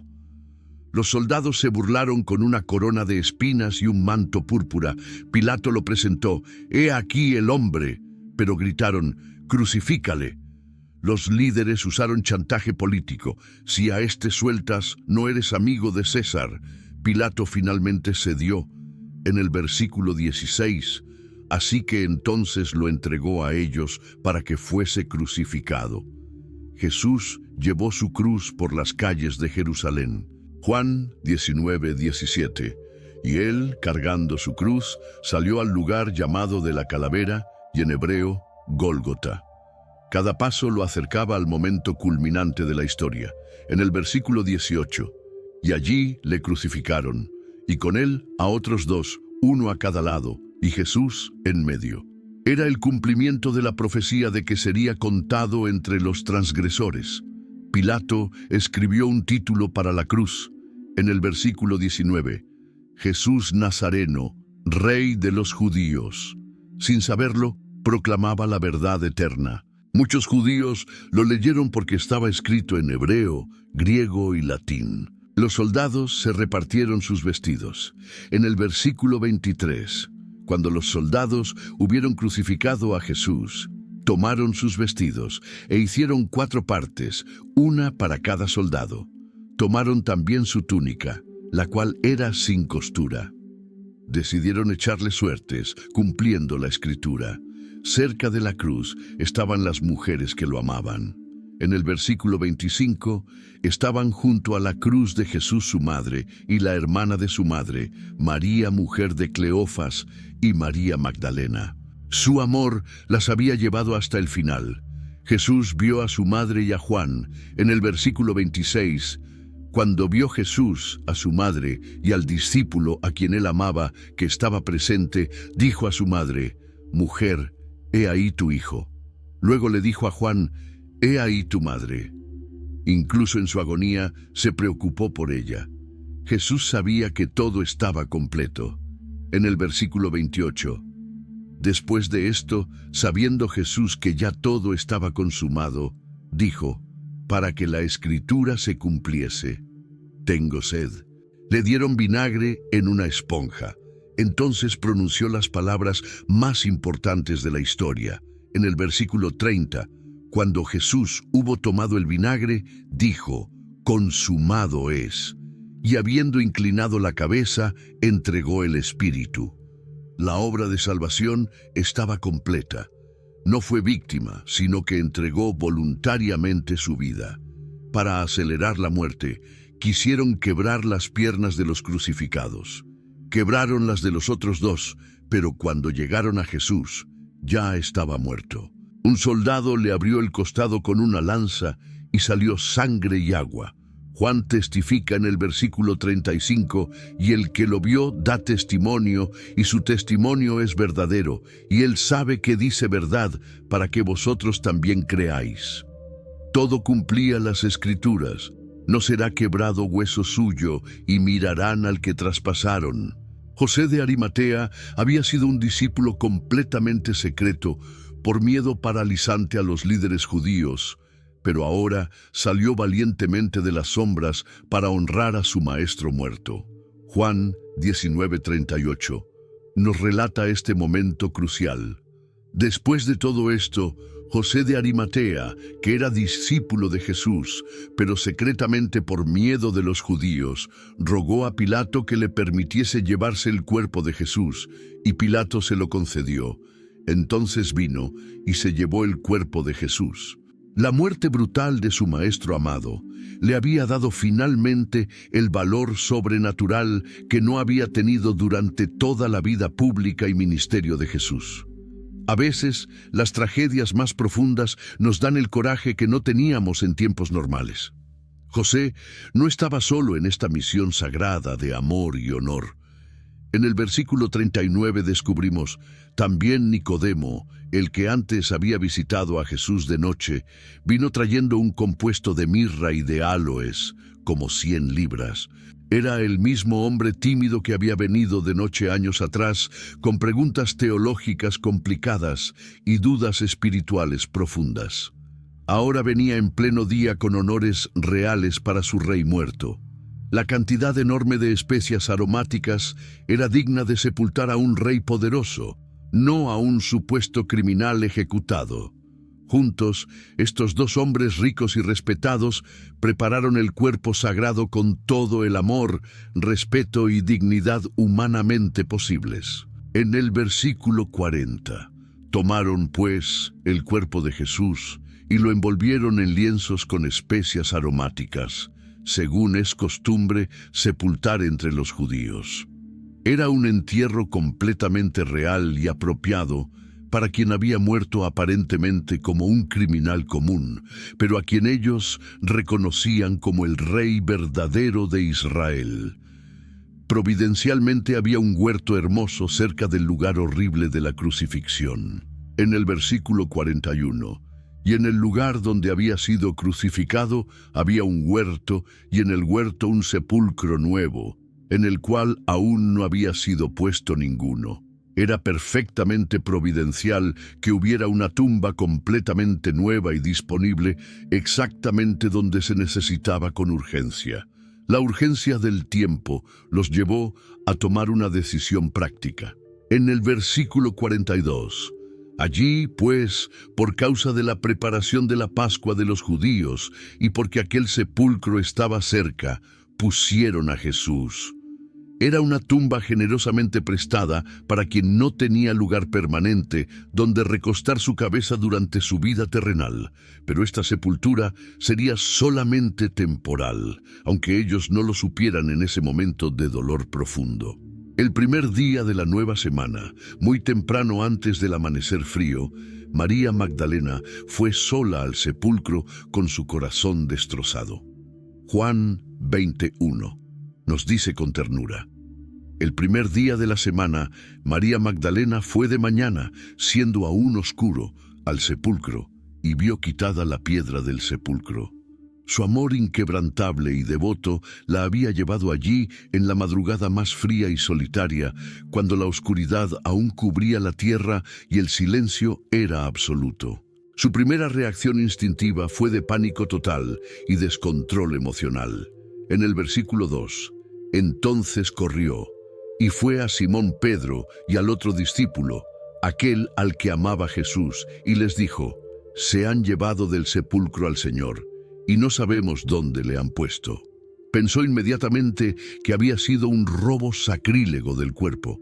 Su mente, rota por el dolor, no podía concebir todavía la posibilidad gloriosa de una resurrección literal. Pedro y Juan corrieron desesperadamente hacia el sepulcro para verificar este reporte alarmante. En el versículo 3, y salieron Pedro y el otro discípulo y fueron al sepulcro. Era absolutamente urgente verificar lo que María había reportado con tanta angustia. Sus corazones latían violentamente con una mezcla explosiva de esperanza imposible y temor realista. Juan corrió más rápido que Pedro por ser más joven y ágil. En el versículo 4, corrían los dos juntos, pero el otro discípulo corrió más aprisa que Pedro y llegó primero al sepulcro. Estaba impulsado por una curiosidad desesperada y una necesidad urgente de saber la verdad. Juan se inclinó cuidadosamente para mirar adentro del sepulcro, pero inicialmente no se atrevió a entrar. En el versículo 5, y bajándose a mirar, vio los lienzos puestos allí, pero no entró. Había evidencia clara de que algo absolutamente extraordinario había ocurrido, pero necesitaba tiempo para procesar mentalmente lo que sus ojos estaban viendo. Pedro llegó jadeando y entró inmediatamente sin hesitación alguna. En el versículo 6, luego llegó Simón Pedro tras él, y entró en el sepulcro y vio los lienzos puestos allí. Su personalidad característicamente impulsiva lo llevó a entrar sin dudar ni un segundo. Necesitaba desesperadamente ver todo con sus propios ojos para creer. Pedro observó algo muy particular e inexplicable. En el versículo 7, y el sudario que había estado sobre la cabeza de Jesús, no puesto con los lienzos, sino enrollado en un lugar aparte. Los lienzos mortuorios no estaban revueltos caóticamente como en un robo violento, sino cuidadosamente ordenados como si el cuerpo hubiera pasado sobrenaturalmente a través de ellos sin disturbarlos. Entonces, Juan también entró valerosamente en el sepulcro. En el versículo 8, entonces entró también el otro discípulo, que había venido primero al sepulcro, y vio y creyó. La evidencia física lo convenció completamente de que había ocurrido una resurrección literal y gloriosa. Los lienzos vacíos pero perfectamente intactos eran la prueba irrefutable. Pero aún no entendían completamente las escrituras proféticas. En el versículo 9, porque aún no habían entendido la escritura que era necesario que Él resucitase de entre los muertos. Las profecías del Antiguo Testamento no habían sido completamente claras para ellos hasta este momento histórico. Los dos discípulos regresaron finalmente a sus casas. En el versículo 10, y volvieron los discípulos a los suyos. Necesitaban tiempo precioso para procesar cuidadosamente lo que habían visto con sus propios ojos. Sus mentes luchaban desesperadamente por comprender lo absolutamente incomprensible para la lógica humana. Pero María se quedó completamente sola, llorando inconsolablemente junto al sepulcro vacío y frío.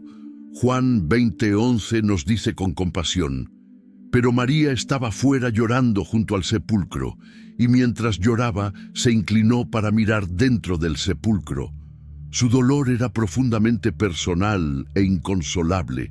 No podía alejarse del último lugar sagrado donde había estado el cuerpo de su Señor amado. Dentro del sepulcro vacío vio algo completamente sorprendente e inesperado. En el versículo 12, y vio a dos ángeles con vestiduras blancas que estaban sentados el uno a la cabecera y el otro a los pies, donde el cuerpo de Jesús había sido puesto. Eran mensajeros celestiales, resplandecientes, ubicados en el lugar exacto donde había reposado el cuerpo sagrado de su Maestro. Los ángeles le preguntaron con ternura divina por qué lloraba tan amargamente. En el versículo 13, y le dijeron: mujer, ¿por qué lloras? Les dijo: porque se han llevado a mi Señor y no sé dónde le han puesto. Su respuesta reveló su dedicación total y absoluta. Era su Señor personal, su razón de vivir, su esperanza destruida. Entonces se dio vuelta y vio a alguien que no reconoció inmediatamente. En el versículo 14, cuando había dicho esto, se volvió y vio a Jesús que estaba allí, mas no sabía que era Jesús. No lo reconoció inmediatamente porque su dolor profundo nublaba su visión y su cuerpo resucitado era diferente. Jesús le hizo la misma pregunta tierna que los ángeles. En el versículo 15, Jesús le dijo: mujer, ¿por qué lloras? ¿A quién buscas? Ella, pensando que era el hortelano, le dijo: Señor, si tú lo has llevado, dime dónde lo has puesto, y yo lo llevaré. Su amor sacrificial estaba completamente dispuesto a cualquier sacrificio personal imaginable. Entonces Jesús pronunció su nombre con ternura infinita. En el versículo 16, Jesús le dijo, María.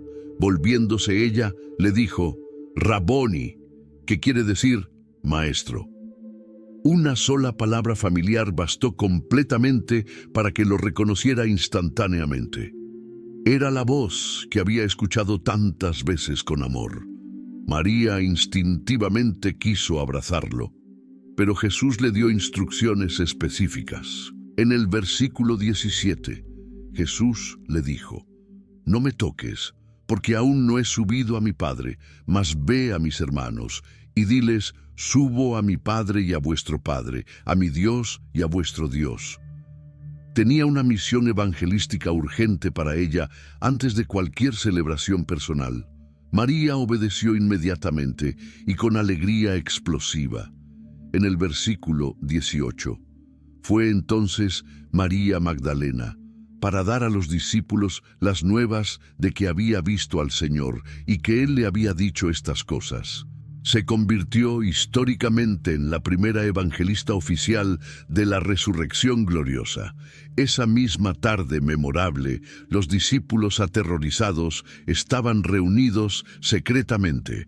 En el versículo 19, cuando llegó la noche de aquel mismo día, el primero de la semana, estando las puertas cerradas en el lugar donde los discípulos estaban reunidos por miedo de los judíos, vino Jesús, y puesto en medio, les dijo, paz a vosotros. Atravesó sobrenaturalmente las puertas cerradas como si no existieran físicamente. Después de estas apariciones poderosas, Jesús se manifestó nuevamente a sus discípulos junto al hermoso mar de Tiberias. Juan 21:1 nos dice, después de esto, Jesús se manifestó otra vez a sus discípulos junto al mar de Tiberias, y se manifestó de esta manera. Era una aparición más íntima y personal, lejos de las multitudes curiosas y los enemigos peligrosos. 7 discípulos específicos estaban reunidos juntos esa noche. En el versículo 2, estaban juntos Simón Pedro, Tomás, llamado el Dídimo, Natanael, el de Caná de Galilea, los hijos de Zebedeo y otros 2 de sus discípulos. Era como un regreso nostálgico a los viejos tiempos simples, cuando eran solamente pescadores, galileos trabajadores. Pedro tomó la iniciativa de regresar a su trabajo original. En el versículo 3, Simón Pedro les dijo, voy a pescar. Ellos le dijeron, vamos nosotros también contigo. Fueron y entraron en una barca, y aquella noche no pescaron nada. Volvía a lo que sabía hacer mejor, pero sin ningún éxito durante toda la larga noche de trabajo duro. Cuando comenzó a amanecer lentamente, Jesús estaba esperándolos pacientemente en la playa. En el versículo 4, cuando ya iba amaneciendo, se presentó Jesús en la playa, mas los discípulos no sabían que era Jesús. No lo reconocieron inmediatamente a la distancia en la bruma matutina del amanecer. Jesús les preguntó sobre el resultado de su pesca nocturna en el versículo 5 y les dijo, hijitos, ¿tenéis algo de comer? Le respondieron, no. Era una pregunta aparentemente simple de alguien que parecía un extraño preocupado por pescadores que habían trabajado toda la noche sin éxito. Entonces les dio un consejo específico e inesperado. En el versículo 6, Él les dijo, echad la red a la derecha de la barca y hallaréis. Entonces la echaron y ya no la podían sacar por la gran cantidad de peces. Era exactamente como un déjà vu poderoso de su primer llamado al discipulado años atrás junto a este mismo mar. Juan fue el primero en reconocer la identidad del extraño. En el versículo 7, entonces aquel discípulo a quien Jesús amaba dijo a Pedro, «Es el Señor». Simón Pedro, cuando oyó que era el Señor, se ciñó la ropa, porque se había despojado de ella, y se echó al mar. Pedro característicamente no pudo esperar pacientemente a que la barca llegara lentamente a la orilla. Después del desayuno íntimo que Jesús mismo había preparado amorosamente con sus propias manos, llegó el momento crucial de la restauración personal de Pedro. En el versículo 15, cuando hubieron comido, Jesús dijo a Simón Pedro: «Simón, hijo de Jonás, ¿me amas más que estos?». Le respondió: «Sí, Señor, tú sabes que te amo». Él le dijo: «Apacienta mis corderos». Era el comienzo de una restauración espiritual absolutamente necesaria y completa. Jesús le preguntó por segunda vez con la misma intensidad. En el versículo 16, volvió a decirle la segunda vez: «Simón, hijo de Jonás, ¿me amas?». Pedro le respondió: «Sí, Señor, tú sabes que te amo». Le dijo: «Pastorea mis ovejas». Era una repetición intencional que reconstruía sistemáticamente la confianza rota. La tercera pregunta lo entristeció profundamente por razones obvias. En el versículo 17, le dijo la tercera vez: «Simón, hijo de Jonás, ¿me amas?». Pedro se entristeció de que le dijese la tercera vez: «¿Me amas?», y le respondió: «Señor, tú lo sabes todo. Tú conoces que te amo». Jesús le dijo: «Apacienta mis ovejas». 3 preguntas de amor para equilibrar perfectamente sus 3 negaciones vergonzosas. Juan concluye su evangelio reconociendo humildemente que había muchísimo más que contar sobre Jesús. En el versículo 25, «Y hay también otras muchas cosas que hizo Jesús, las cuales, si se escribieran una por una, pienso que ni aún en el mundo cabrían los libros que se habrían de escribir». Amén. Era una hipérbole expresiva que comunicaba la inmensidad infinita de la persona y obra de Cristo. Si este recorrido por el Evangelio del amor ha tocado tu corazón, si has sentido el llamado de Jesús resonando en tu alma, te invito a que no dejes pasar esta oportunidad. Así como Jesús llamó a sus primeros discípulos diciéndoles: «Venid y ved», Él te está llamando a ti hoy. ¿Te ha bendecido este viaje por el Evangelio de Juan? Si es así, no olvides darle like a este video y suscribirte a nuestro canal para no perderte más contenido que edificará tu fe y profundizará tu relación con Cristo. Comparte este video con tus familiares, amigos y hermanos en la fe. Ayuda a que más personas descubran la belleza del Evangelio del amor. Recuerda que cada compartir puede ser el instrumento que Dios use para llevar su luz a un corazón necesitado. Déjanos en los comentarios cuál fue el momento del Evangelio de Juan que más impactó tu vida. ¿Fue el encuentro de Jesús con la mujer samaritana, la resurrección de Lázaro, sus últimas palabras en la cruz? Queremos conocer tu testimonio. Y si aún no has entregado tu vida a Cristo, recuerda las palabras de Jesús: de cierto te digo, que el que no naciere de nuevo no puede ver el reino de Dios. Hoy puede ser el día de tu nuevo nacimiento espiritual. Suscríbete, comparte y mantente conectado, porque como dice Juan al final de su evangelio, hay muchas más cosas maravillosas de Jesús que queremos compartir contigo. Que el Dios del amor y la paz esté con todos ustedes.